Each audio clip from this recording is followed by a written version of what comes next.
So guys, this is the second one that I'm gonna do for you. This is number 9. When you turn the page from the homework, so I have it printed out here as like separate sheets, but that was the first one that we did, and this is the second page. So I'm gonna do number 9. Okay, I'm gonna do this one. You guys can try that one. So number 9 here, notice again, the denominators you're supposed to factor them first, but y minus 1, y, and y minus 1, those are not factorable, right? You cannot factor y minus 1, y, etc. So there we go, the denominators. Now, you need to give each fraction what it doesn't have from the other one. Remember that. So what I'm going to do over here is, look, y minus 1, y, and y minus 1. The only thing that y minus 1 is missing is y. So I'm going to go y over y times y over y minus 1, okay? Then equals, again, what is y missing? Well, y doesn't have y minus 1, so give it y minus 1. So 8 over y times y minus 1 over y minus 1 plus 1 over y minus 1. Again, we're giving the everything with y minus 1 from the beginning, we're going to give it y, okay, over y. Notice, do not distribute this down there, only in the top. So what this will give you is y squared over y minus 1 times what? Times y in the front, right?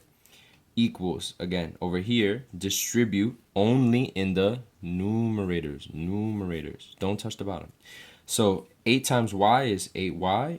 8 times minus 1 is minus 8 over y times y minus 1 plus, okay, it's a plus sign.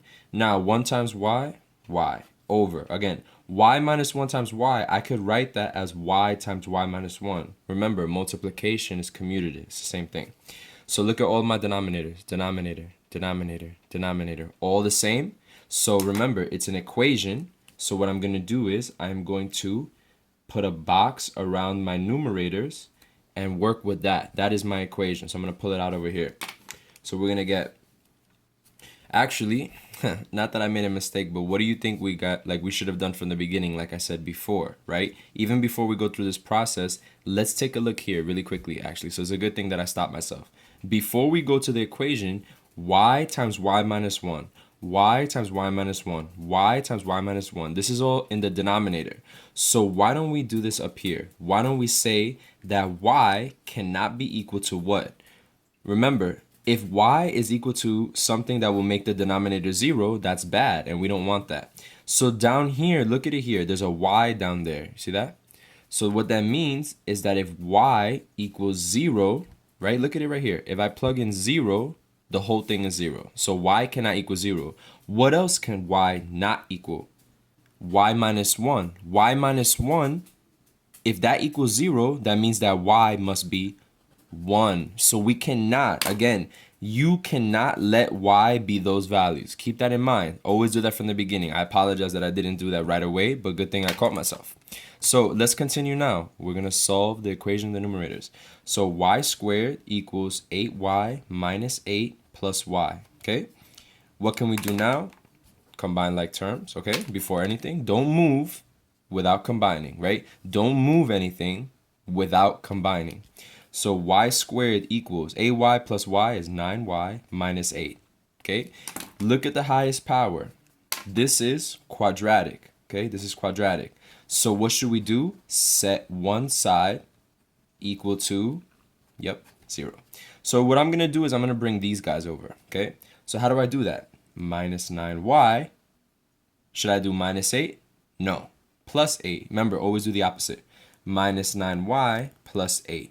Okay, at this point, now I can cancel my terms on this side, and I have y squared minus 9y plus 8 equal to what? Remember what I was supposed to do, right? Set equal to 0. Again, when you get to a quadratic, it might be factorable, it might not be, okay? How do you know if it's factorable? Check the discriminant. So this is what I'm going to do. A equals, B equals, C equals, okay? So A is 1, B is negative 9. Be careful with that. C is 8, okay? And I'm going to calculate the discriminant. B squared minus 4AC. This is going to tell me if I can factor it. That way I don't waste time and try to factor it if it can't be factored. So I'm going to get negative 9 squared minus 4 times 1 times 8. Okay? You can do this on the calculator. This will give you 81 minus 32, which will give you, and I'm going to use the calculator here because I'm a little lazy, 49. Okay, it's going to be 49. 49 is a what? Remember, 49 is a perfect square, okay? Which means, can it be factored? Yeah, it can, because this is a perfect square. So what are the factors then, right? What are the factors here? Two numbers that multiply to 8 that add up to minus 9. This one's a little straightforward. Y minus 1 and y minus 8. Again, if you don't see that right away, you can, I told you guys, I'm not going to waste too much time with this. I've already showed you like 50 things about how to solve a quadratic without algebraic help, meaning without just trying to do it mentally. You could graph this, you could find the zeros, you could use solve, find the zeros, and get me the factors, okay?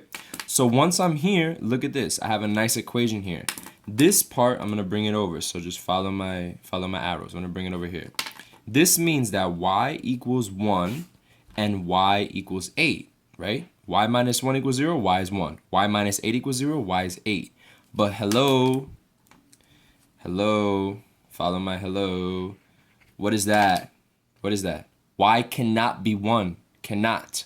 So you see how we got 1 there? Cross it out. Reject it. It doesn't exist. We don't use it. So our answer is 8. Only 8. Okay? So for this question, I'm going to go back over here. The answer is y equals 8. Only 8. And you could write it like this. Corchete, ocho. Like that. There is no other value because 1 was rejected. Okay, guys? Again, get into the habit of doing this first. Okay?